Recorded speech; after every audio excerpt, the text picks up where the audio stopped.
Vitamin D supplementation and prevention of type 2 diabetes. Vitamin D is sometimes called the sunshine vitamin because it's produced in your skin in response to sunlight. It is a fat-soluble vitamin in a family of compounds that include vitamin D1, D2, and D3. It's naturally presented in very few foods, added to others, and available as a dietary supplement. It is also produced endogenously when ultraviolet rays from sunlight strike the skin and trigger vitamin D synthesis. Vitamin D obtained from sun exposure, food, and supplements is biologically inert and must undergo two hydroxylations in the body for activation. Vitamin D promotes calcium absorption in the gut and maintains adequate serum calcium and phosphate concentrations to enable normal mineralization of bone and to prevent hypocalcemic tetany. It is also needed for bone growth and bone remodeling by osteoblasts and osteoclasts. Without sufficiency vitamin D, bones can become thin, brittle, or misshapen. Vitamin D deficiency prevents rickets in children and osteomalacia in adults. Together with calcium, vitamin D also helps protect older adults from osteoporosis. Vitamin D has other roles in the body, including modulation of cell growth, neuromuscular and immune function, and reduction of inflammation. Many genes encoding proteins that regulate cell proliferation, differentiation, and apoptosis are modulated in part by vitamin D. Here in this table about serum 55 hydroxy vitamin D, about concentrations in health, the scores are around 50 to 20 for being inadequate for bone and overall health.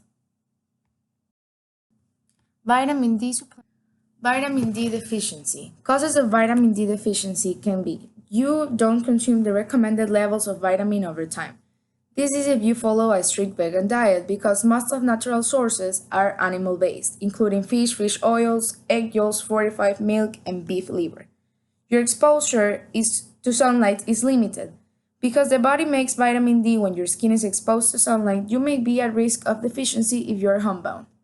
You have dark skin. The pigment melanin reduces the skin's ability to make vitamin D in response to sunlight exposure. Your kidneys cannot convert vitamin D to its active form. As people age, their kidneys are less able to convert vitamin D to its active form, increasing vitamin D deficiency. Your digestive tract cannot adequately absorb vitamin D because of certain medical problems as Crohn's disease, cystic fibrosis, and celiac disease can affect your intestine ability to absorb vitamin D from the food you eat. You have obesity. Vitamin D is extracted from blood by fat cells, altering the release into circulation. Symptoms and health risks. Symptoms can be bone pain and muscle weakness, but also symptoms can be subtle. Yet, without symptoms, too little vitamin D can pose health risks, as increased risk of death from cardiovascular disease, cognitive impairment in other adults, severe asthma in children, and cancer. Some research suggests that vitamin D could play a role in the prevention of treatment of a number of different conditions, including type 1 and type 2 diabetes, hypertension, glucose intolerance, and multiple sclerosis.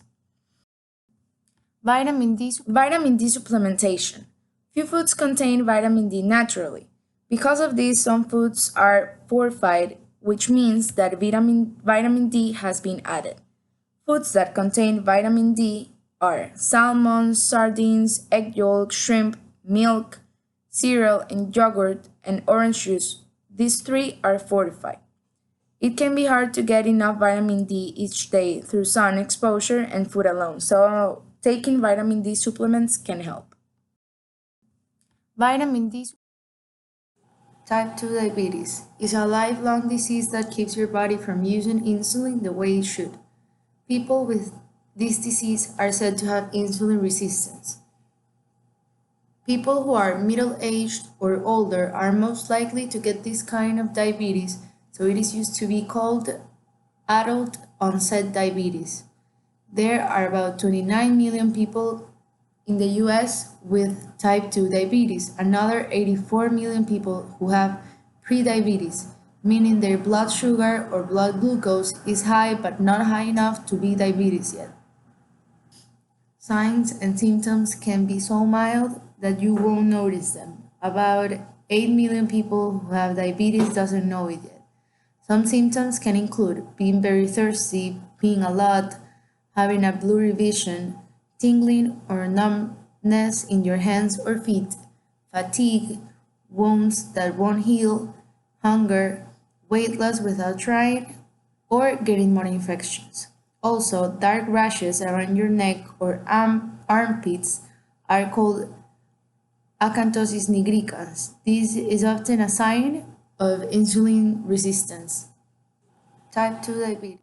Causes of type 2 diabetes. Your pancreas makes a hormone called insulin. It helps your cells turn glucose, a type of sugar, from the food you eat into energy. People with type 2 diabetes make insulin, but their cells don't use it as well as they should. At first, your pancreas makes more insulin to try to get glucose into your cells, but eventually it can't keep up, and the glucose builds up in your blood instead. Usually, a combination of things causes type 2 diabetes.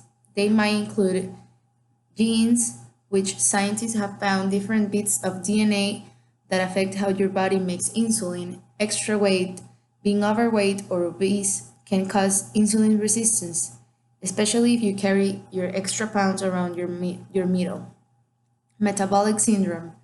People with insulin resistance have often a group of conditions, including high blood sugar, extra fat around the waist, high blood pressure, and high cholesterol and triglycerides. Too much glucose from your liver. Also, bad communication between cells, and also broken beta cells. Hi, I'm Joan London. More than 100 million Americans are living with diabetes or prediabetes. You could be one of them. Some risk factors include your age, a family history of diabetes, being overweight, or not physically active. Some races and ethnic groups are also at higher risk.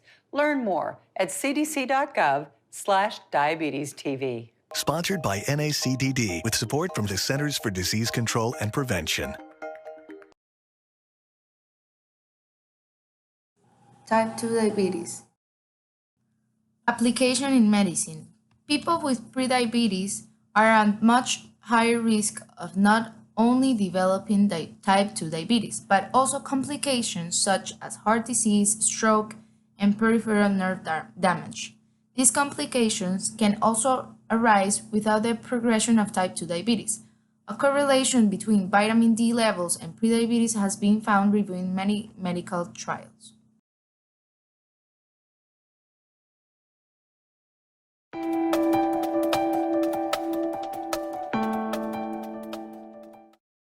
Growing up, our parents told us to drink lots of milk to build strong bones. However, the amount of vitamin D in milk doesn't come close to what we may actually need. So says Dr. Joanne Manson, Chief of Preventive Medicine at Brigham and Women's Hospital. It's very difficult from foods alone to have adequate intake of vitamin D. The main sources of vitamin D are sunlight, ultraviolet light exposure, which causes the skin to synthesize vitamin D, and getting dietary intake through supplements or the diet. The necessary maintenance of skeletal mass is highly dependent upon vitamin D and calcium, and vitamin D is necessary for the intestinal absorption of calcium from the diet. Dr. Judy Glowacki is director of the Skeletal Biology Research Lab. She teamed up with Dr. Meryl Leboff, director of the Skeletal Health and Osteoporosis Center, for a study on vitamin D and bone health. 1 out of 2 women and 1 out of 4 men age 50 and older will develop an osteoporotic fracture in their remaining lifetime. And we found that 90% of patients admitted to Brigham and Women's Hospital had low levels of vitamin D that were not healthy for their bones. The doctor's next research study will be to determine how much vitamin D we need to prevent fractures. What we don't know is what the optimal vitamin D replacement is for adults. We're hopeful that this will lead to new ways of preventing osteoporosis from even developing in younger people. Dr. Scott Weiss, director of the Respiratory Division at Channing Lab, has been studying the connection between vitamin D deficiency during pregnancy and children with asthma.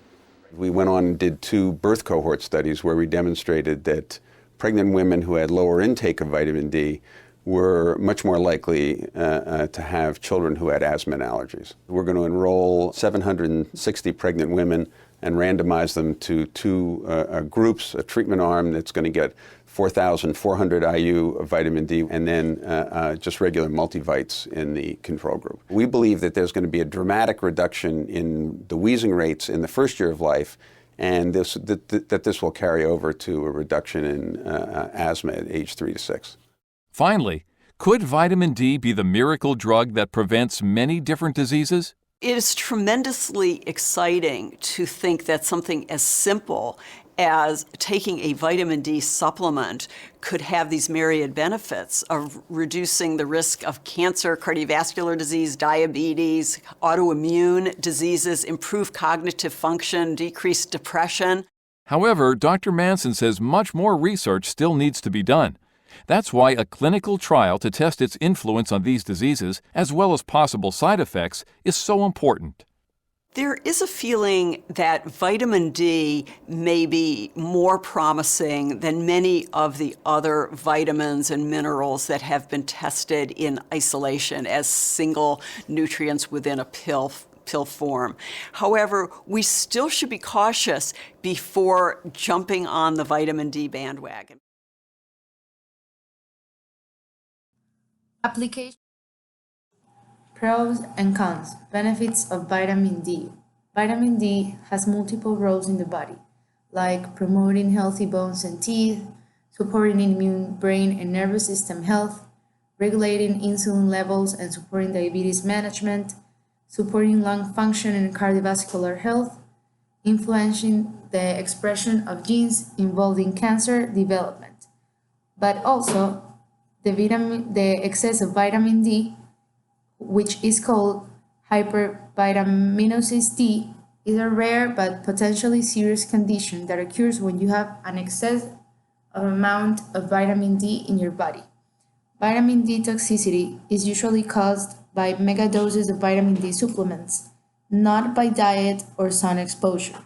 That's because your body regulates the amount of vitamin D produced by the sun exposure, and even fortified foods don't contain large amounts of vitamin D. The main consequence of vitamin D toxicity is a buildup of calcium in your blood called hypercalcemia, which can cause nausea and vomiting, weakness, and frequent urination. Symptoms might progress to bone pain and kidney problems, such as the formation of calcium stones. Treatment includes stopping vitamin D intake and restricting dietary calcium.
Pros, pros.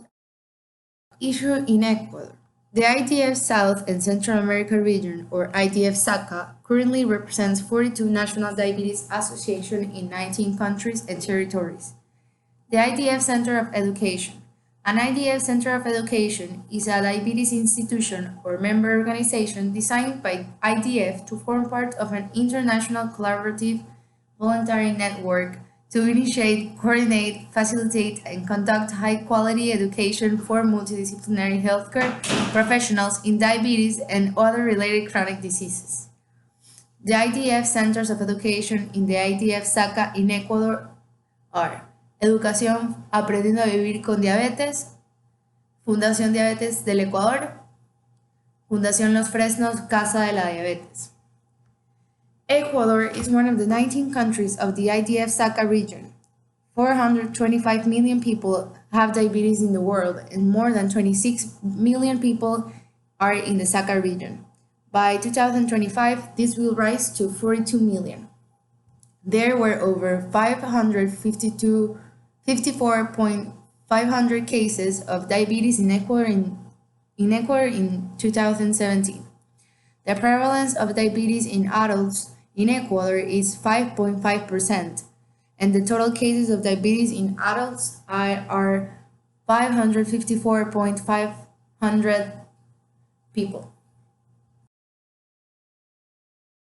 In conclusion, vitamin D supplementation for diabetes was found to lower HbA1c, fasting blood glucose, and HOMA-IR. It was also found that these results were dose-dependent. The higher the dose of the vitamin D, the greater effects it had on all 4 parameters, including 2-hour postprandial levels. Subgroup analysis demonstrated that the vitamin D and calcium combination improved fasting blood glucose levels and postprandial levels. Also, longer durations of supplementations, around 6 months, demonstrated better effects of insulin resistance compared to shorter durations of supplementation, which were around 3 months. The level of vitamin D to produce these effects is about 88 mcg per day. Due to these things, supplementation of vitamin D may be extremely beneficial for those at risk of developing type 2 diabetes. People with prediabetes are at risk for developing the complication of diabetes or diabetes itself. Low levels of vitamin D have commonly been found in those patients with prediabetes or diabetes. Vitamin D supplementation for diabetes has the potential to lower HbA1c, FPG, insulin resistance, and 2-hour postprandial glucose levels. The vitamin D was supplemented daily, twice a week, or once weekly. Also, vitamin D supplementation with or without calcium has demonstrated to be very beneficial in the prevention of type 2 diabetes.